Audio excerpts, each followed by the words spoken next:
Et on arrive avec des préconçus. Or, ces préconçus-là sont des voiles. Et je pourrais faire un exemple très simple. Par exemple, l'habit ne fait pas le moine. On nous parle souvent en islam, et notamment dans la sphère du soufisme, etc., de la sainteté. Qu'est-ce qu'un saint ? Qu'est-ce qu'un saint ? Or, les définitions qu'on en donne nous mènent toujours à une conceptualisation imaginaire. Ça doit être ça. Alors qu'en réalité, il y a un effet très simple, c'est que je pourrais demander, regardez, contre le mur, là, on a 2, 3, 6, 7, 8, on a 8 personnes. Là, ici, qui est informaticien, qui est médecin, qui est ceci ? Dites-le moi. Vous ne sauriez pas me le dire. Vous ne pourriez pas me dire qui est le médecin, qui est l'informaticien, qui est le maçon, l'entrepreneur, qui est... Vous ne pourriez pas me le dire. Ce n'est pas des couleurs de cheveux, ce n'est pas la couleur d'un vêtement, ce n'est pas est-ce que j'ai des lunettes ou pas, ce n'est pas qui va vous permettre de déterminer ma qualification professionnelle. Or, dans l'ordre spirituel, c'est encore pire. C'est que aucun critère extérieur ne vous permettra de déterminer le degré de sainteté d'une personne. Et je peux vous assurer que l'habit ne fait pas le moine. C'est pas une belle barbe blanche, c'est pas un beau turban, c'est pas un beau bâton, c'est pas un dos courbé, c'est pas l'âge, c'est pas l'origine. Ah, je suis arabe, ah, je suis élu. Ah, je suis élu. Ça y est, c'est gagné. Pas du tout. Pas du tout. Les plus grandes œuvres que l'on peut avoir en islam, la quasi-majorité, viennent de non-arabes. Regardez-moi ma référence principale. Guénon. Franco-français, blésois de souche. Mais alors, entre tous les noms qu'on connaît, si je devais choisir une personne dans laquelle j'engage mes pieds, c'est lui. Il n'y a pas de critères extérieurs.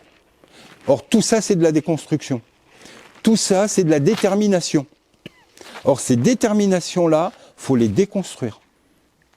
Il faut apprendre les repères divins, parce que c'est par eux que vous pourrez vite reconnaître le monde dans lequel vous vivez. Or, ça commence par quoi ? Vous pourrez reconnaître les gens, vous pourrez reconnaître l'islam, vous pourrez tout reconnaître. Par quoi ça commence ?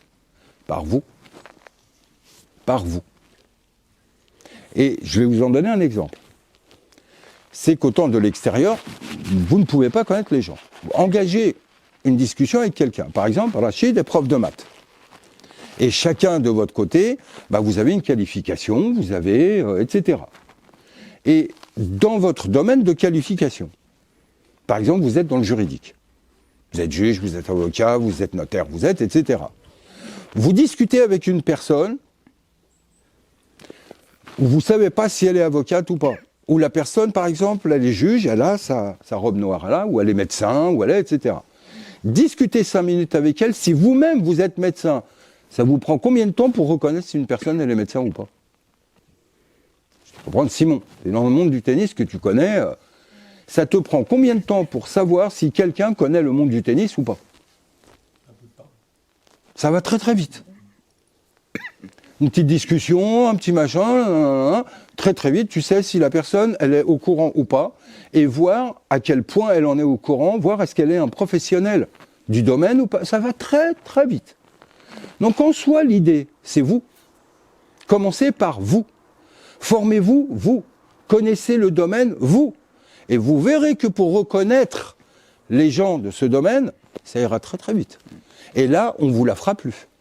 Et là, l'habit ne vous trompera plus. Les apparences ne vous tromperont plus. Vous saurez très très vite à qui vous avez affaire.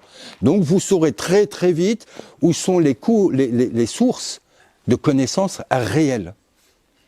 Vous saurez où vous abreuver si vous en avez besoin, mais vous saurez, quand vous-même vous aurez été abreuvé, vous saurez qui abreuver.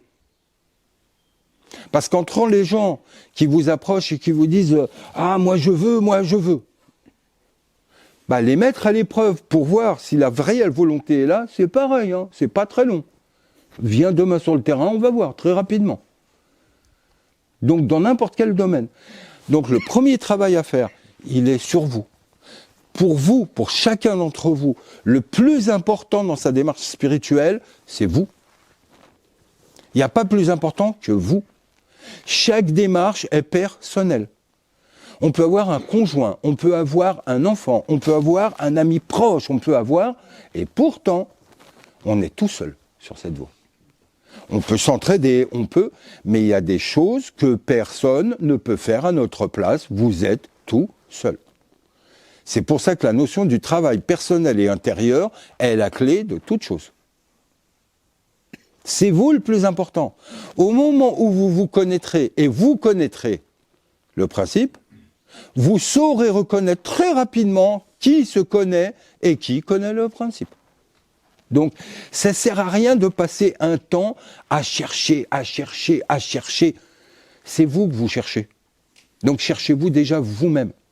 Elixir a déjà une approche qui vous donne un ensemble de connaissances. Les rencontres que l'on a et que l'on va accentuer, Inch'Allah, elles seront là pour vous donner tout un ensemble d'éléments vous permettant de vous connaître, vous. La première des quêtes, comme le développe Sirachid dans un cours sur les sagesses autant grecques platoniciennes, connais-toi toi-même, que arabe, man arafa nafsa, faqad arafa rabba, c'est vous la clé. La clé de toute votre vie, de toute votre voie, c'est vous. C'est vous. Au moment où vous avez réglé votre problème, vous avez répondu à vos questions, vous serez même capable de répondre à celles des autres. Parce qu'on est bâti sur un même substrat. Inna khalaqnakum min nafsin wahida. Donc automatiquement, moi je sais qu'à partir de telle température, j'ai chaud. Donc je sais que mes semblables humains, à partir de telle température, ils ont chaud. À partir de telle température, j'ai envie d'être couvert parce qu'il fait froid. Je sais que vous aurez froid et que vous aimeriez être couvert. Pourquoi ? Parce qu'on est bâti sur les mêmes principes. Or, sur le plan psychique, c'est pareil, et le plan spirituel, c'est exactement pareil. Au moment où vous connaissez vous connaissez les autres aussi. La clé de votre voie, c'est vous. Allah.